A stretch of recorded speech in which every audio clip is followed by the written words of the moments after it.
Hello everyone, আশা করি সবাই অনেক অনেক ভালো আছি। পূর্বের 6 নম্বর ক্লাসে আমরা দেখলাম ফেজ অ্যান্ড ক্লজ। তো সেখানে আমরা ফেজ অ্যান্ড ক্লজ নিয়ে বিস্তারিত আলোচনা করেছি। এখন এই ক্লাসে আমরা ফেজ অ্যান্ড ক্লজের প্র্যাকটিসগুলো একটু প্র্যাকটিস করব। সো এখানে ভার্সিটি মেডিকেল বিষয়ে সবগুলো প্রশ্ন এখানে আছে। তো এখানে আমরা জাস্ট 20টা প্র্যাকটিস সাজিয়ে রেখেছি। তো আশা করি এইগুলো প্র্যাকটিস করলে আমাদের ফেজ অ্যান্ড ক্লজ নিয়ে আর ওইভাবে কোনো প্রবলেম হবে না। সো প্রথম বাক্যটি একটু খেয়াল করি। Writing a diary is very good practice, তারপর dot dot dot. So writing a diary, একটা ডায়েরি লেখা, so is very good practice. So আমরা জানি ভার্বের সাবজেক্ট যেটা হয় সেটা সবসময় হচ্ছে নাউন ক্লোজ হয় বা নাউন হয়, অথবা কি একটি ভালো প্র্যাকটিস, কি এর অ্যান্সার দিচ্ছে কে, নাউন ক্লজ। ওকে, এরপরে 2 নম্বর বাক্যটাতে আসি।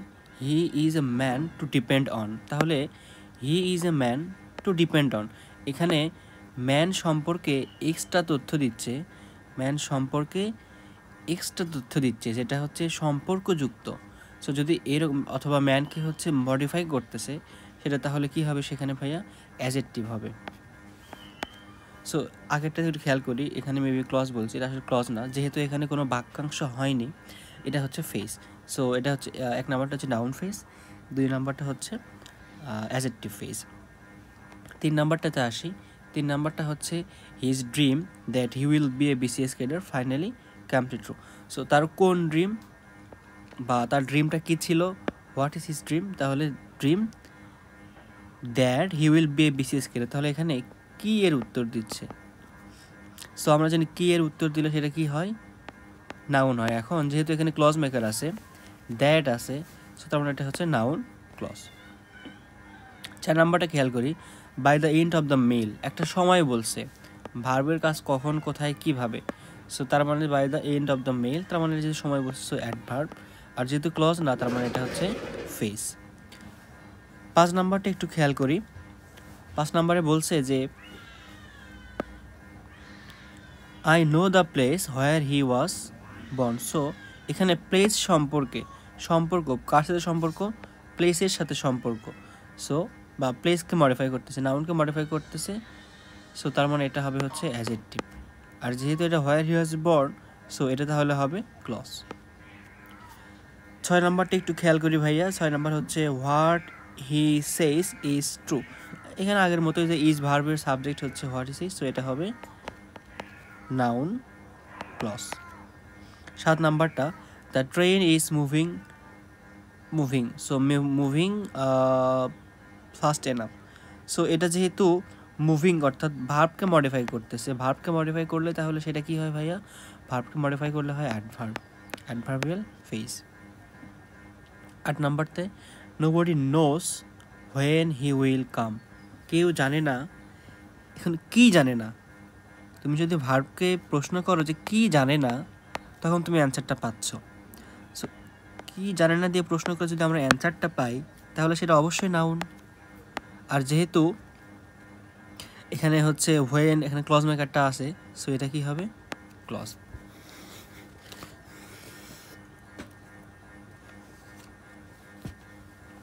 তারপরের বাক্যটা একটু খেয়াল করি।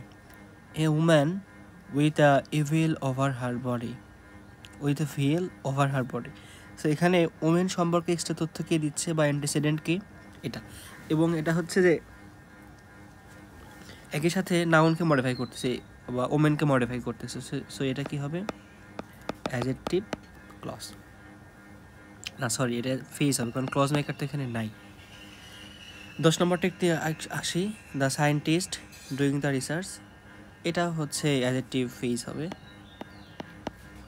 কারণ এখানে সায়েন্টিস্ট সম্পর্কে এক্সট্রা তথ্য দিচ্ছে। ওকে,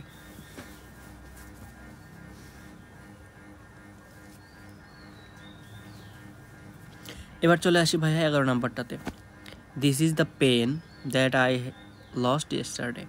সো এখানে 11 নম্বরে পেইনকে মডিফাই করতেছে কে, বা পেনের সাথে সম্পর্কযুক্ত কোনটা, that I lost yesterday. So এটা যেহেতু নাউনকে মডিফাই করতেছে, সো এটা কী হবে, তার মানে অ্যাডজেক্টিভ ক্লজ হবে, কারণ এখানে দ্যাট আছে।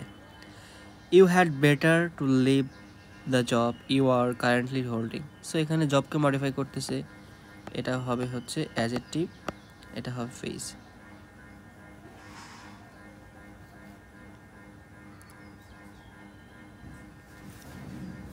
আচ্ছা, এটা ফেজ হবে না ক্লজ হবে?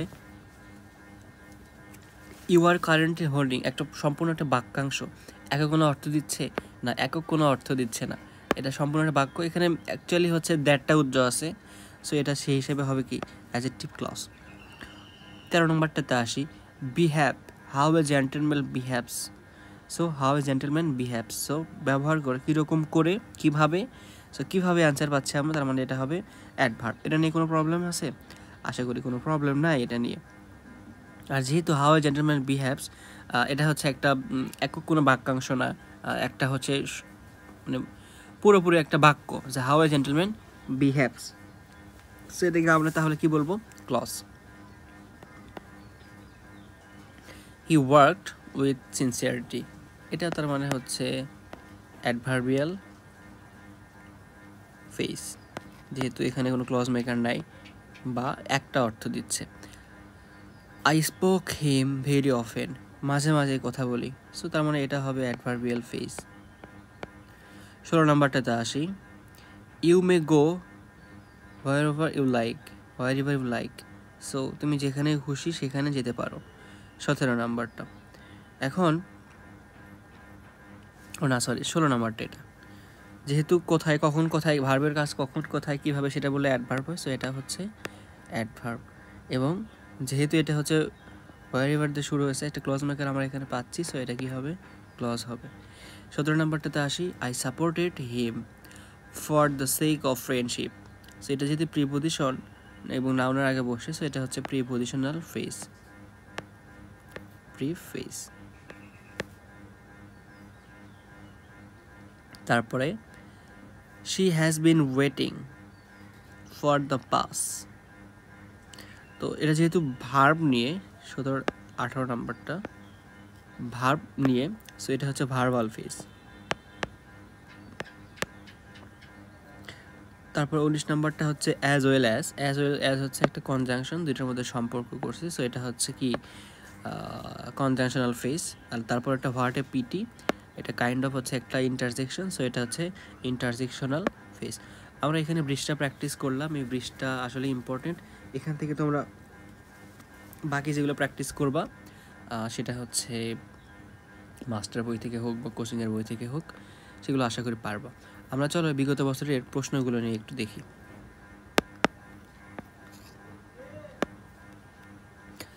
I have no kith and kin, এটা মানে হচ্ছে আত্মীয় স্বজন। সো আমার নাই, কি নাই, কি নাই বলো তো, সো এটা কি দ্বারা অ্যান্সার করে উত্তর পাচ্ছি, সো এটা noun clause. I know the time when he will come, so when he will come, এটা বুঝতে পারতেছি যে হচ্ছে প্রথমত আমরা মনে হতে পারে যে সে কখন আসবে, তো অ্যাডভার্ব মনে হতে পারে, টাইম মনে হতে পারে, বাট না, দেখো আই নো দ্য টাইম, এখানে টাইম সম্পর্কে এক্সট্রা তথ্য দিচ্ছে, রাইট? সো টাইম সম্পর্কে বা টাইমকে মডিফাই করতেছে, সো এটা হচ্ছে তাহলে কি অ্যাডজেক্টিভ ক্লজ। আর যদি এরকম হতো I know when he will coming বা এরকম যখন হতো, তখন এটা হচ্ছে অ্যাডজেক্টিভ আর হতো না, এখানে টাইম সম্পর্কে বা টাইমের সাথে সম্পর্ক হতো, এই জন্য এটা হচ্ছে অ্যাডজেক্টিভ। তারপরটা দেখি, which of the following sentence contain an adverbial clause. I have no money that I can spare, এখানে মানি সম্পর্কে, সো এটা হচ্ছে অ্যাডজেক্টিভ।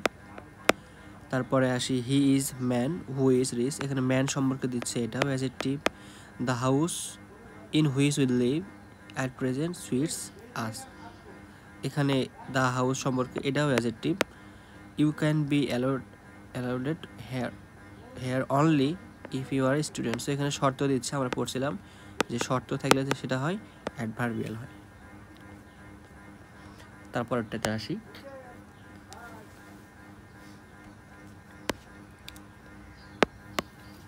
51 নম্বরটা, select the complex sentence with an adverbial clause. So দেখি আমরা প্রথম থেকে আসি, আই হ্যাভ নো মানি, এটাও adjective. You may criticise what I do, এটা হচ্ছে নাউন ক্লজ। তারপরটাতে I am sure that I will pass, এটা হচ্ছে আমি শিওর, কি sure, that I will pass, so এটাও noun clause. He is so weak that he can not walk, সে এতটাই দুর্বল যে হাঁটতে পারতেছে না। সো এখানে কেন হাঁটতে পারতেছে না, হি is so week, right. So এই যে আমাদের হচ্ছে শর্ত শর্ত দেওয়া থাকতেছে, সো এটা তার মানে হবে হচ্ছে অ্যাডভার্বিয়াল ক্লজ।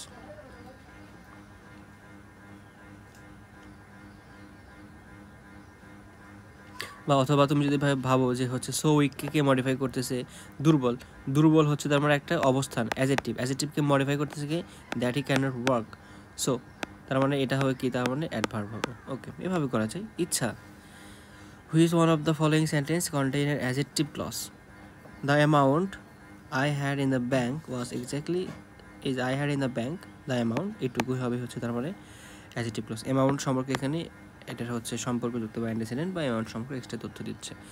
সো এই ছিল আমাদের হচ্ছে ফেজ অ্যান্ড ক্লজের প্র্যাকটিসগুলো। আশা করি সবগুলো তোমরা বুঝতে পারছো। তার আগে আমরা এখানে ফেজ অ্যান্ড ক্লজ নিয়ে বিস্তারিত কথা বলেছিলাম।